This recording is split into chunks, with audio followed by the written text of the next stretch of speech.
from the Natural Products ExpoWest in Anaheim, California. I'm Mark Alyn, and we're going to talk to the big nut. And we're going to talk about nuts. We're going to talk about mushrooms, which are some of my favorite, and I guess some dried fruit as well. Yeah, dried fruit and seeds. And seeds. Yeah. Okay.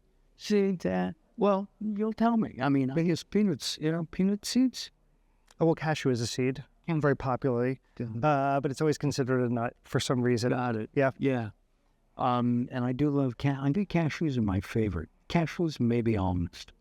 I don't like walnuts. Well, we won't go into that. Let's talk about mushrooms first of all. How'd you become a mushroom king? Well, so I sell wholesale amounts of mushrooms. So that is 5 and 10 pound boxes of mushrooms.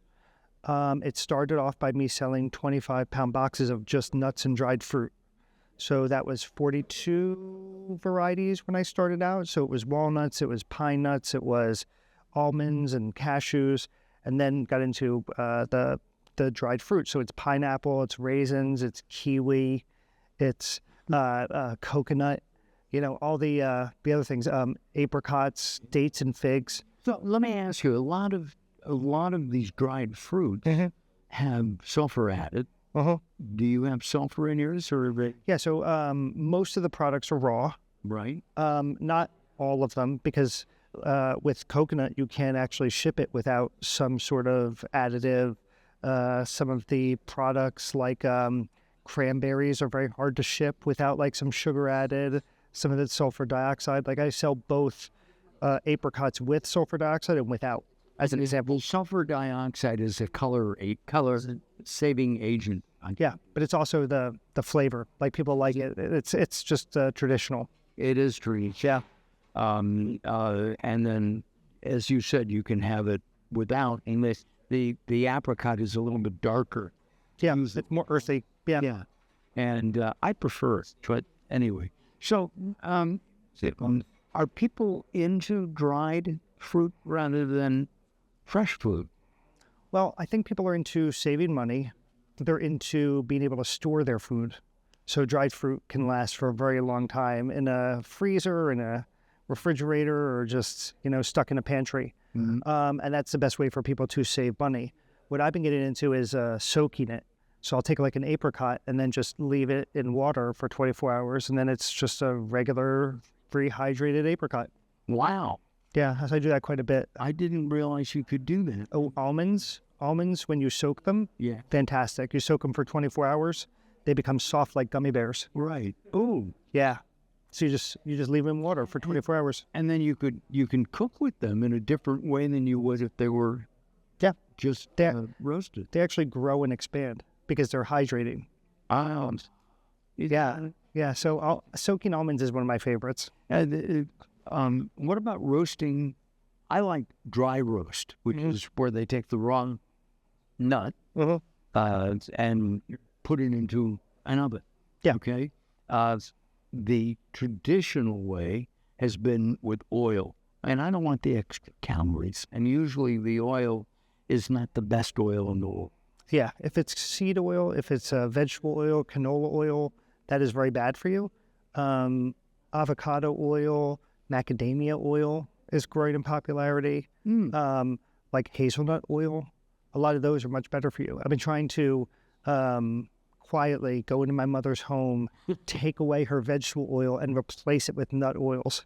I've been trying to do that with my wife, and it's a hard sell. Yeah, because you're used to using those high-end oils for just the high-end things, like on top of a salad or something very specific, but not like your everyday. Like when you're making eggs, people just use canola oil for vegetable oil. But when I do it, no, I use olive oil. Yeah.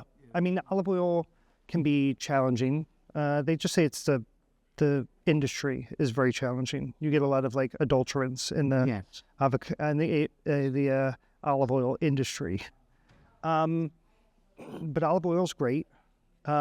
It's really the what do they call it? The rapeseed oil, the sap oil, like the things that are made from seeds is like a problem for health. Honestly, it is. I just opened a bottle of grapeseed oil that I hadn't used in a couple of months, and it had turned rancid. So fast food is full of those oils. Yeah. all right, let's quickly talk about some mushrooms. Okay, I love mushrooms. I love button mushrooms. Yep. Or white mushrooms, or brown mushrooms. I like mushrooms. Okay, and I know there is a bunch of variety with that. So, and I saute them. I do a variety of things with them, but you can do even more. There's lion's mane, and there's some other really exotic mushrooms that are becoming very popular. Yeah. So, are mushrooms healthy? Are they good for you to eat? Yeah, so increasingly you've got situations like avian flu. You've got these issues with beef, right? And so people are trying to move to alternatives with their dinner that are still very chewy, and you need a fork and a knife to get through. And so that's where the mushrooms come in. Like, especially in Europe, it's way more popular than it is here to have a meal where the mushroom is the entree. Yeah, well, I will grow portobello mushrooms, which my understanding is it's just a white mushroom or a brown mushroom that's... Yeah, so button and portobello are like the Legos of the mushroom business, right? They're like food, they're easy to get, they're everywhere. Shiitake have become way more expensive.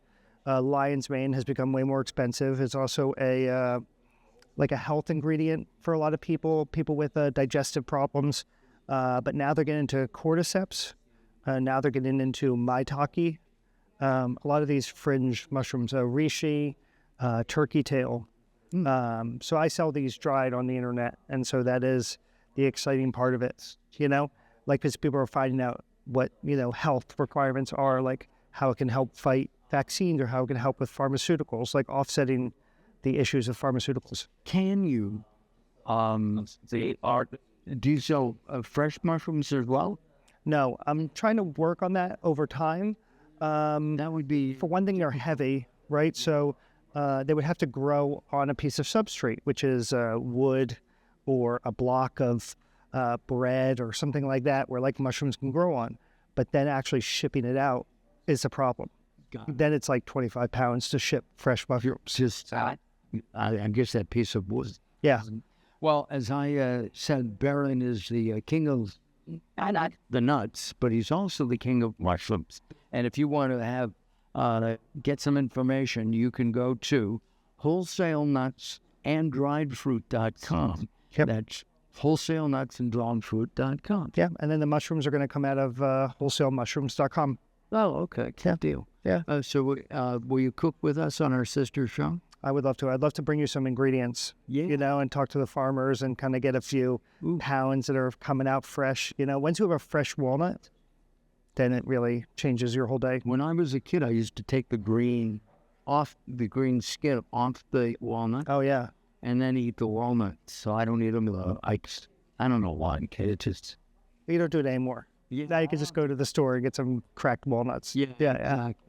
And walnuts are so good, they even look like little brains. Yeah. The oils are what people are after. Well, it's also little brains. Anyway, Baron, thank you, and thank you. I'm Mark Alyn here at Natural Products ExpoWest.